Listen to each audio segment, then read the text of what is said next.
혹시 여러분도 이런 악몽 같은 상황을 겪어보신 적 있으신가요? 어느 화요일 새벽 3시 과천에 사시는 45살 이정수 씨가 침실에서 깊이 잠들어 있는데 갑자기 휴대폰이 요란하게 울렸습니다. 반쯤 뜬 눈으로 화면을 보니 11이라는 번호가 표시되어 있더군요. 또 보이스피싱이구나 생각하며 바로 통화 거부 버튼을 눌렀죠. 그리고 다시 잠에 빠져들었습니다. 하지만 다음 날 아침 일어나서 휴대폰을 확인하던 이 씨의 얼굴이 새파랗게 질렸습니다. 밤사이 99만 5천 원이 흔적도 없이 사라져 있었거든요. 더 소름 끼치는 건 본인이 한 번도 승인하지 않았는데도 시스템상으로는 이 씨가 직접 인증번호를 입력해서 결제한 것으로 기록되어 있었다는 점입니다. 이 씨는 그날 하루 종일 손이 덜덜 떨리며 도대체 어떻게 이런 일이 가능한 거지라고 중얼거렸다고 합니다. 평생 온라인 쇼핑은 커녕 인터넷 뱅킹도 무서워서 은행에 직접 가는 분이었는데 말이에요. 소액 결제라는 말조차 생소했던 분인데도 이런 일이 벌어진 겁니다. 이 씨는 내가 뭘 잘못했나 밤새 되짚어봤지만 정말 아무것도 한 게 없었다며 억울함을 토로했습니다. 지금 이 순간에도 수도권 전역에서 이런 충격적인 피해가 번개처럼 확산되고 있습니다. 경기 광명에서만 61명, 서울 금천구에서 13명, 부천에서 5명, 과천에서 5명, 그리고 최근에는 인천 부평까지 번져서 현재까지 확인된 총 피해액이 5,200만 원을 훌쩍 넘어섰습니다.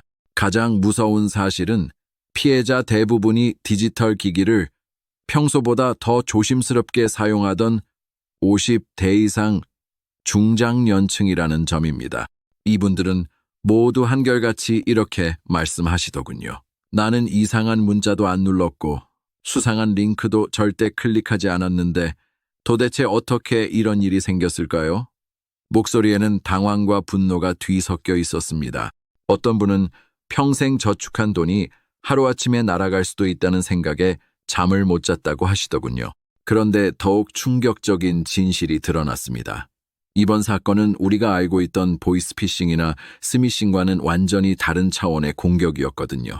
범인들이 유령 기지국이라는 가상의 통신탑을 만들어 특정 지역에 들어온 사람들의 휴대폰 정보를 몰래 빼내는 드라마에서나 나올 법한 수법을 사용했던 것입니다. 저는 22년간 사이버 보안 분야에서 활동해온 박성현입니다. 국내 주요 은행과 증권사의 보안 시스템을 직접 구축해왔고 최근 3년간은 통신사 해킹 사건 분석 자문을 80건 이상 담당했습니다. 솔직히 말씀드리면 저 역시 이번 사건의 정교함과 치밀함에 깜짝 놀랐습니다. 대학 연구실에서나 가능할 거라고 여겨졌던 기술이 실제 범죄에 악용된 국내 최초 사례거든요. 가장 소름 끼치는 점은 기존에 우리가 알고 있던 모든 보안 상식이 무력화되었다는 것입니다. 소액 결제 한도를 0원으로 설정해둔 분들도 피해를 당했고 심지어 한도가 범인들에 의해 임의로 100만 원까지 올려진 채 연속 결제가 이루어진 경우도 있었어요. 인천 부평구의 51살 A씨는 새벽에 걸려온 전화 한 통을 받지 않았을 뿐인데 아침에 일어나 보니 27만 5천 원이 상품권 구매로 빠져나가 있었습니다. 하지만 절망하기엔 아직 이릅니다. 정부에서 급하게 구성한 14명 규모의 민관 합동조사단이 밝혀낸 최신 정보와 제가 22년간 현장에서 쌓은 실무 경험을 종합하면 개인 차원에서도 충분히 막아낼 수 있는 강력한 대응책들이 있거든요. 오늘 이 영상을 끝까지 들으시면 지금 당장 실행할 수 있는 구체적인 차단 방법부터 앞으로 나타날 수 있는 새로운 위협에 대한 장기적인 보안 전략까지 모든 걸 알게 되실 겁니다. 더 중요한 건 왜 기존 방법들이 통하지 않았는지, 그리고 범인들의 다음 수를 어떻게 미리 차단할 수 있는지까지 완벽하게 이해하게 되실 거예요. 시작하기 전에 구독과 좋아요를 눌러주시면 더 많은 분들에게 이 생명 같은 정보가 전달될 수 있습니다. 특히 중장년층 가족이나 지인분들이 계시다면 반드시 공유해 주세요. 혼자 알기에는 너무 아까운 정보거든요. 그런데 혹시 지난 2주일 동안 여러분께서 새벽 시간에 정체불명의 전화를 받으신 적이 있나요? 아니면 카카오톡이 갑자기 로그아웃되면서 다른 기기에서 로그인되었다는 알림을 받으신 적은 없으신가요? 만약 그런 경험이 있으시다면 지금 당장 휴대폰 결제 내역부터 확인해 보세요. 이미 공격의 전조 신호일 수 있기 때문입니다. 이번 사건의 가장 교묘한 점은 피해자들이 전혀 의심하지 못할 만큼 일상적으로 진행된다는 것입니다. 평소와 다름없이 휴대폰을 사용하고 있는데 보이지 않는 곳에서 몰래 개인정보가 빠져나가고 있는 거죠. 마치 소매치기가 지갑을 훔쳐가는 순간을 전혀 눈치채지 못하는 것과 같습니다. 하지만 범인들이 노리는 진짜 목적은 단순히 몇십만 원을 빼내는 게 아니었습니다. 훨씬 더 소름 끼치는 계획이 숨어 있었거든요. 그게 무엇인지, 그리고 우리가 어떻게 완벽하게 차단할 수 있는지 지금부터 하나씩 밝혀드리겠습니다. 범인들이 노리는 진짜 목적은 바로 여러분의 디지털 신원을 완전히 장악하는 것이었습니다. 단순히 소액 결제 몇십만 원을 빼내고 끝내는 게 아니라 여러분의 휴대폰을 마치 자신들의 것처럼 마음대로 조종할 수 있는 권한을 얻으려는 거죠. 실제로 KT가 뒤늦게 인정한 내부 조사 결과를 보면 범인들이 만든 유령 기지국의 정체가 얼마나 섬뜩한지 알 수 있습니다. 서울 금천구 독산동에 사시는 61살 이병철 씨의 사연을 들어보세요. 이 씨는 지난 1일 밤과 2일 새벽 사이에 문자 메시지를 무더기로 받았다고 합니다. 총 11건이었는데 모두 소액 결제 승인을 요청하는 내용이었죠. 처음에는 또 스팸 문자구나 하고 무시했는데 아침에 KT 앱을 확인해 보니 기가 막힌 일이 벌어져 있었습니다. 새벽 3시 12분에 상품권 구매로 29만 160원이 결제되었고 곧이어 모바일 교통카드 충전 명목으로 9만 5,400원씩 두 차례 더 빠져나갔습니다. 이 씨가 잠들어 있던 사이에 48만여 원이 증발한 거죠. 더 황당한 건 8건의 결제 요청이 대기 중이라는 메시지까지 떠 있었다는 점입니다. 모든 요청이 승인되었다면 100만 원 이상의 피해를 볼 뻔했던 거예요. 놀라운 건 이 씨가 평소 온라인 결제를 거의 사용하지 않아서 소액 결제 한도를 5만 원으로 설정해 놨는데 피해가 발생할 때는 한도가 100만 원으로 상향되어 있었다는 점입니다. 범인들이 마음대로 한도를 조작한 거죠. 이 씨는 평생 모은 노후 자금이 하루아침에 날아갈 뻔했다니 밤새 잠을 못 잤다며 아직도 손을 떨었습니다. 그런데 여기서 더욱 소름 끼치는 사실이 드러났습니다. 이 씨가 피해를 당하기 바로 전날 경기 광명시 소화동에 있는 친구 집을 방문했다는 점이에요. 소화동은 KT 소액 결제 피해가 처음으로 대거 발생한 것으로 알려진 지역입니다. 즉, 특정 지역에 가기만 해도 자동으로 위험에 노출될 수 있다는 뜻이죠. 이 유령 기지국이라는 건 실제로는 존재하지 않는 가짜 통신탑입니다. 하지만 여러분의 휴대폰은 그게 진짜 KT 기지국인 줄 알고 자동으로 연결되죠. 마치 가짜 은행 간판을 보고 들어가서 통장을 맡기는 것과 같은 상황인 겁니다. 범인들이 특정 지역에 이런 장비를 설치해 놓으면 그 지역을 지나가는 모든 사람들의 휴대폰이 자동으로 해커들의 통제하에 들어가게 됩니다. 실제로 KT가 광명 지역 휴대폰 접속 내용을 조사하다가 수상한 흔적을 발견했다고 합니다. 분명 KT 휴대폰 가입자의 통화 기록인데 연결된 기지국 아이디는 KT가 관리하는 게 아니었던 거죠. 예를 들어 설명하면 KT가 특정 지역에 5개의 기지국을 운영하고 있는데 통화 기록에서는 기지국이 6개나 나온 겁니다. 기지국 하나는 해커들이 만든 실제로는 존재하지 않는 가상의 KT 기지국이었던 거예요. 이제 여러분도 이해하시겠지만 이번 사건은 개인의 부주의나 실수 때문이 아닙니다. 아무리 조심해도 특정 지역을 지나가기만 하면 자동으로 해킹당할 수 있는 상황인 거예요. 마치 보이지 않는 함정에 빠지는 것과 같죠. 그렇다면 우리는 어떻게 대응해야 할까요? 지금 당장 실행해야 할 첫 번째 방법은 통신사 고객센터에 직접 전화해서 소액 결제를 완전히 차단하는 것입니다. 단순히 앱에서 한도를 조정하는 게 아니라 시스템 자체에서 원천 차단을 요청해야 합니다. KT 사용자분들은 지금 즉시 100번으로 전화하세요. SKT는 114번, LG U+는 101번입니다. 고객센터에 연결되면 소액 결제를 완전히 차단해 주세요. 앞으로 절대 사용하지 않겠습니다 라고 명확하게 말씀하시기 바랍니다. 여기서 중요한 건 한도 조정이 아니라 원천 차단을 요청해야 한다는 점입니다. 한도 조정은 범인들이 마음대로 풀어버릴 수 있지만 시스템 차단은 본인이 직접 매장에 가지 않으면 해제할 수 없거든요. 콘텐츠 이용료도 별도로 차단해야 합니다. 웹툰, 음악, 게임 등 부가 서비스 결제 경로로도 피해가 발생할 수 있거든요. 자동 결제 정보에서 모든 정기 결제를 해제하시고 결제 알림 서비스는 반드시 활성화해 두세요. 두 번째로는 베이스 앱을 설치해서 명의 도용 방지 서비스를 신청하는 것입니다.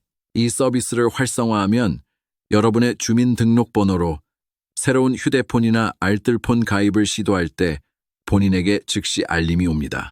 만약 본인이 신청하지 않은 가입 시도가 감지되면 바로 차단할 수 있어서 추가 피해를 막을 수 있어요.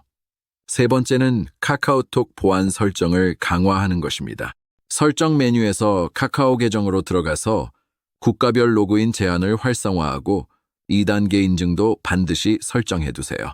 이번 피해 사례들을 보면 대부분 카카오톡이 먼저 해킹당한 후에 소액 결제로 이어지는 패턴을 보였거든요. 하지만 아직 안심하기엔 이릅니다. 범인들의 수법이 하루가 다르게 진화하고 있어서 이런 기본적인 차단만으로는 완전한 보안이 어려울 수도 있어요. 실제로 일부 피해자들은 모든 보안 설정을 완벽하게 해뒀는데도 당했다고 하거든요.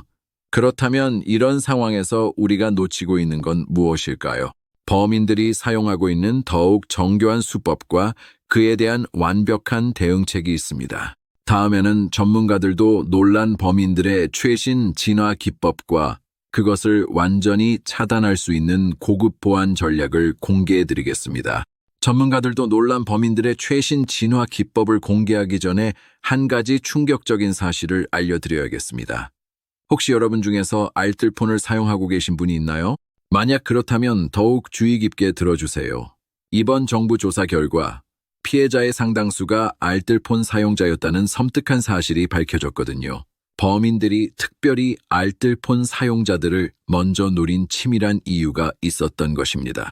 알뜰폰은 대형 통신사의 망을 빌려 쓰는 구조라서 보안 시스템이 상대적으로 허술할 수밖에 없습니다. 범인들은 바로 이 취약점을 정확히 파악하고 있었던 거죠. 실제로 서울 영등포에서 발생한 사건을 보면 지난달 6일, 그러니까 광명 사건보다도 훨씬 이른 시기에 이미 유사한 피해가 있었다는 사실이 확인되었습니다. 네이버 앱 번호가 변경되었다는 알림이 뜬 후 49만 5천 원짜리 상품권이 결제된 거죠. 이는 범인들이 한 달 이상 치밀하게 준비해 왔다는 뜻입니다. 단순한 우발적 범죄가 아니라 조직적이고 계획적인 공격이었던 거예요.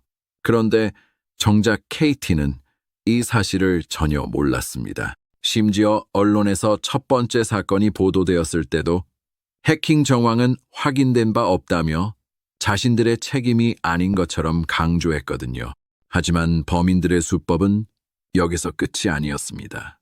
더욱 소름 끼치는 건 이들이 이동식 유령 기지국을 사용했다는 점입니다. 고정된 장소가 아니라 필요에 따라 장비를 옮겨가면서 여러 지역을 차례대로 공격한 거죠. 마치 이동식 도청 장비처럼 말이에요. 그래서 광명에서 시작된 피해가 금천구, 부천, 과천을 거쳐 인천까지 확산될 수 있었던 것입니다. 인천 부평구의 50대 김모 씨 사례를 보면 더욱 생생하게 이해할 수 있어요.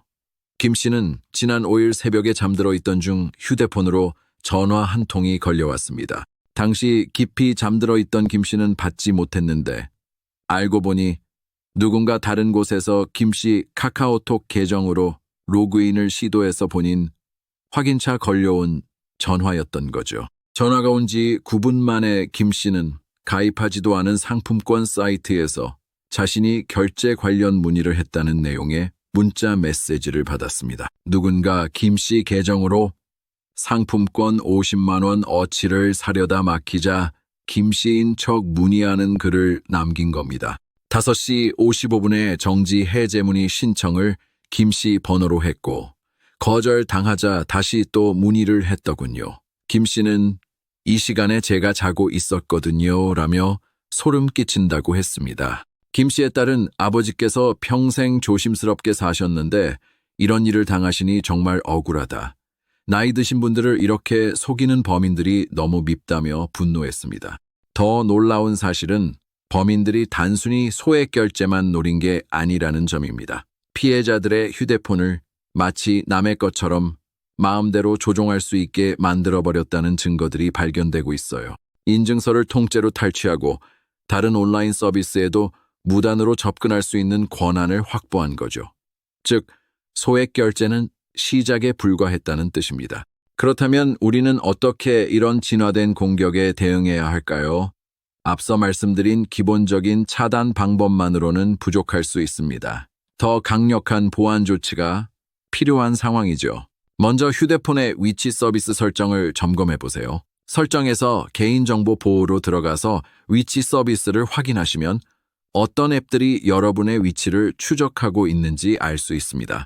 불필요한 앱들의 위치 추적은 모두 차단하시고 특히 최근에 설치한 앱 중에서 출처가 불분명한 것들은 즉시 삭제하시기 바랍니다. 두 번째로는 휴대폰의 자동 연결 기능을 꺼두는 것입니다. 설정에서 와이파이로 들어가서 자동 연결 기능을 비활성화하세요. 범인들이 가짜 와이파이 핫스팟을 만들어서 추가 정보를 빼낼 가능성도 있거든요. 공공장소에서는 절대 자동으로 연결되는 와이파이를 사용하지 마시고 꼭 필요할 때만 직접 선택해서 연결하시기 바랍니다. 세 번째는 정기적인 비밀번호 교체입니다. 특히 포털 사이트, 은행, 증권사 등 중요한 계정들의 비밀번호는 최소 한 달에 한 번씩은 바꿔주세요. 그리고 모든 계정에서 서로 다른 비밀번호를 사용하는 것이 중요합니다. 하나가 뚫려도 다른 계정까지 연쇄적으로 피해를 입지 않도록 말이에요. 네 번째로는 이상 징후를 놓치지 않는 것입니다. 새벽 시간 정체불명의 전화, 갑작스러운 앱 로그아웃, 평소 받지 않던 인증번호, 문자 등이 있다면 즉시 의심하고 대응해야 합니다. 특히 여러 개의 징후가 동시에 나타난다면 이미 공격이 시작되었을 가능성이 높으니까 지체하지 말고 모든 계정의 비밀번호를 바꾸시기 바랍니다. 하지만 여기서 가장 중요한 건 정부의 대응입니다. 과기부에서 14명 규모의 민관합동조사단을 구성해서 현장 조사에 나섰지만 조사 결과가 나오기까지는 1에서 2개월이 걸릴 예정입니다. 그 사이에 또 다른 피해가 발생할 수 있다는 뜻이죠. 실제로 전문가들은 이런 유령 기지국 장비를 다른 지역으로 옮기는 것이 매우 쉽다고 경고하고 있습니다. 범인들이 수도권을 벗어나 전국으로 활동 범위를 넓힐 가능성도 배제할 수 없는 상황이에요. 더 무서운 건 이런 기술이 해외에서 들어온 것일 수도 있다는 점입니다. 지금까지 말씀드린 모든 방법을 실행하시되 가장 확실한 건 주변 사람들과 정보를 공유하는 것입니다. 가족, 친구, 동료들에게 이런 위험이 있다는 사실을 알리고 함께 대비하는 거죠. 혼자서는 놓칠 수 있는 위험 신호들도 여러 사람이 함께 감시하면 더 빨리 발견할 수 있거든요. 그리고 앞으로 나타날 수 있는 더 진화된 공격에는 어떻게 대비해야 할까요? 마지막 부분에서 이 모든 궁금증을 완벽하게 해결해 드리겠습니다. 만약 이 모든 예방책에도 불구하고 실제로 피해를 당했다면 어떻게 해야 할까요? 가장 중요한 건 당황하지 말고 체계적으로 대응하는 것입니다. 경기 성남에 사시는 58세 장민수 씨는 피해를 당한 즉시 올바른 대응으로 추가 피해를 완전히 차단한 모범 사례를 보여주셨어요. 장 씨는 새벽에 이상한 결제 문자를 받자마자 잠에서 깨어나 즉시 통신사 고객센터에 전화했습니다. KT 100번으로 연결해서 소액 결제 사기 피해를 당했으니 모든 결제를 즉시 차단해달라고 명확하게 요청했죠. 그 덕분에 연속으로 예정되어 있던 추가 결제를 모두 막을 수 있었습니다. 첫 번째 단계는 바로 이겁니다. 통신사별 고객센터에 즉시 신고하는 동시에 모든 결제를 일시 정지시키는 것입니다. 앞서 알려드린 각 통신사 고객센터로 즉시 연락해서 정지시키세요. 두 번째는 경찰서 사이버 수사대에 신고하는 것입니다. 가까운 경찰서나 182 번호로 전화하시면 됩니다. 이때 중요한 건 피해 금액뿐만 아니라 사건 발생 전후의 모든 상황을 상세히 기록해두는 것입니다. 새벽 전화, 카카오톡, 로그아웃, 이상한 문자 등 모든 징후가 수사의 중요한 단서가 될 수 있거든요. 세 번째는 기존 계정들의 접근 권한을 전면 재설정하고 2단계 인증을 활성화하는 것입니다. 범인들이 여러분의 다른 계정에도 접근했을 가능성이 높기 때문에 은행, 증권사, 포털 사이트 등 모든 중요한 계정을 점검해야 합니다. 그런데 여기서 한 가지 궁금한 점이 있으실 겁니다. 앞으로 이런 공격이 더 진화할 가능성은 없을까요? 안타깝게도 전문가들은 이번 사건이 시작에 불과할 수 있다고 경고하고 있습니다. 인공지능과 사물인터넷 기술이 발달하면서 더욱 정교한 공격이 가능해지고 있거든요. 실제로 해외에서는 이미 가짜 기지국을 이용한 더 복잡한 사기 사례들이 보고되고 있습니다. 자동차의 스마트키, 스마트홈 기기, 심지어 웨어러블 디바이스까지 해킹하는 사례들이 나타나고 있어요. 우리나라도 예외가 아닐 것입니다. 그렇다면 우리는 어떻게 대비해야 할까요? 가장 기본적인 건 지속적인 보안 의식을 갖는 것입니다. 한번 설정해두고 끝이 아니라 정기적으로 점검하고 업데이트하는 습관을 들여야 해요. 자주 묻는 질문들을 정리해드리겠습니다. 알뜰 폰을 쓰는데 더 위험한가요? 라고 물어보시는데 상대적으로 보안이 취약할 수 있지만 앞서 말씀드린 대로 차단 설정을 확실히 해두시면 충분히 안전합니다. 아이폰도 위험한가요? 라는 질문도 많은데 안드로이드든 아이폰이든 유령 기지국에 연결되면 위험할 수 있으니 운영체제와 관계없이 모든 보안 설정을 점검하시기 바랍니다. 가상 사설망을 사용하면 안전한가요? 라는 질문에 대해서는 어느 정도 도움이 될 수 있지만 완전한 해결책은 아니라고 답변드립니다. 유령 기지국은 통신망 자체를 조작하기 때문에 가상 사설망만으로는 한계가 있어요. 더 깊이 있는 정보를 원하시는 분들께는 한국인터넷진흥원에서 발간한 개인정보보호, 종합 가이드와 과학기술정보통신부의 사이버 보안 실무 매뉴얼을 추천드립니다. 실제 보안 제품으로는 V3 모바일 시큐리티나 인카인터넷의 N프로텍트 모바일 같은 검증된 모바일 보안 앱을 설치하시면 추가적인 보호막 역할을 해줍니다. 하드웨어 측면에서는 물리적 차단이 가능한 패러데이 파우치나 전자파 차단 케이스를 활용하는 것도 좋은 방법입니다. 중요한 장소에 갈 때나 의심스러운 지역을 지날 때 휴대폰을 이런 케이스에 넣어두면 외부 신호를 완전히 차단할 수 있거든요. 오늘 이 영상이 여러분의 소중한 재산과 개인 정보를 지키는데 도움이 되셨다면 구독과 좋아요로 더 많은 분들께 이 중요한 정보가 전달될 수 있도록 힘을 보태주시기 바랍니다. 특히 중장년층 가족이나 지인분들께 이 영상을 공유해서 함께 안전한 디지털 생활을 만들어갔으면 좋겠습니다. 댓글로는 여러분의 보안 경험이나 추가로 궁금한 점들을 남겨주세요. 모든 댓글을 꼼꼼히 읽고 답변 드리겠습니다. 또한 앞으로도 이런 사이버 보안 관련 정보를 지속적으로 업데이트해드릴 예정이니 알림 설정도 해두시면 좋겠습니다.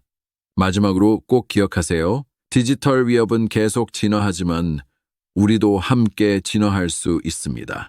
오늘 알려드린 방법들을 실천하시고 주변 사람들과 정보를 공유하신다면 어떤 새로운 위협이 나타나더라도 충분히 대응할 수 있을 겁니다. 가장 중요한 건 혼자 싸우려 하지 마시라는 것입니다.